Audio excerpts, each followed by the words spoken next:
Hello hi வணக்கம் அனைவருக்கும். எல்லாரும் எப்படி இருக்கீங்க? நல்லா இருப்பீங்க அப்படின்னு நம்புறேன்னா. சாரி, டைம் ஆயிடுச்சு, வார்த்தை எல்லாமே உளருது இல்லை.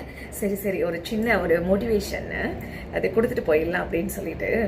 என்னன்னா, எனக்கு ஒரு நண்பர் அனுப்பிச்சிருந்தாரு. இது நானே யோசிச்சது கிடையாது, இது என்னோடது கிடையாது, சரியா? பட் அதை பார்த்ததும் எனக்கு இதுவும் மக்கர் பண்ணுது பாருங்க. பார்த்ததும் எனக்கு ரொம்ப பிடிச்சிருச்சு, உங்களோட நான் ஷேர் பண்ணிக்கணும் அப்படின்னு நினைச்சேன்.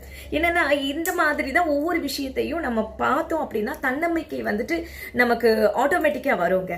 என்ன அப்படின்னா, ரொம்ப ரொம்ப பிடிச்சிருந்துச்சு எனக்கு. அந்த குயில் இருக்கு இல்ல, அதை பார்க்கும் பொழுது தெரியுமா, திறமை இல்லை அப்படின்னாலும் சரி, அழகு இல்லை அப்படின்னாலும் பரவாயில்ல, திறமை இருந்துட்டாலே போதும் அப்படின்ற ஒரு விஷயத்த அந்த குயில் வந்து நமக்கு சொல்லி கொடுக்குமா. குயில் அவ்வளோ நல்லா இருக்காதா தெரியல, நீங்க பார்த்துருந்தா சொல்லுங்க, நான் பார்த்ததில்லை. அதுக்கப்புறம் இந்த பூ இருக்கு இல்ல, அது நமக்கு என்ன ஒரு விஷயத்த கற்றுக் கொடுக்குமா. எவ்வளோ நாள் வாழ்றோம் அப்படின்றதெல்லாம் முக்கியம் கிடையாது. ஓகே, வாழ்றோமா அப்படின்றது தான் முக்கியம். பூ என்ன ஒரு நாள் தானே வாழுது, ஒரு நாள் கூட எங்க இப்போலாம் மொட்டோடவே எடுத்துடுறாங்க இல்லை. அப்போ தானே அது மார்க்கெட் கொண்டு வருவாங்க. ஸோ அந்த பூ வந்து நமக்கு சொல்லி கொடுக்கறது என்ன அப்படின்னா, வாழ்ந்தாலே போதும் அப்படின்னு சொல்லிட்டு. அதனால இது இல்லை அது இல்லை அப்படின்னு சொல்லிட்டு கஷ்டப்படாம கடவுள் இந்த வாழ்க்கையை கொடுத்துருக்காரு. இந்த நிமிஷம் வரைக்கும் நம்மளை உயிரோட வச்சிருக்காரு அப்படின்றதுக்காகவாது தேங்க் பண்ணணும் அப்படின்ற ஒரு விஷயத்த சொல்லி தருது. அதுக்கப்புறம் தோல்வி இருக்குல்ல, அது வந்து இந்த கடல் அலைகள் இருக்குல்ல, எத்தனை முறை வந்துட்டு விழுந்தாலும் திரும்ப திரும்ப எழுந்து வா அப்படின்ற ஒரு விஷயத்த கடல் அலை நமக்கு சொல்லி தருது.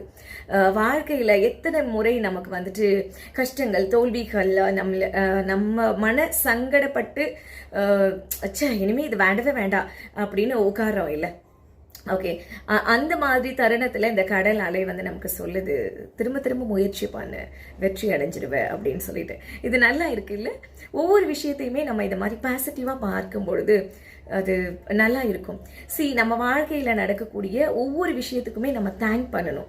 ஓகே, யாராவது நம்ம கிட்ட பேசியிருந்தாலும் சரி, பேசுறத ஸ்டாப் பண்ணாலும் சரி, ஆல்வேஸ் இது வந்துட்டு எப்பவுமே நல்லதுக்காக மட்டும்தான் அப்படின்ற ஒரு எண்ணம் இருக்கின்ற பொழுது நம்ம அதை நினைச்செல்லாம் ஃபீல் பண்ணிட்டு உட்கார்ந்துட்டு இருக்க மாட்டோம். வாட் நெக்ஸ்ட் அப்படின்ற மாதிரி நம்ம போயிடுவோம் இல்லை.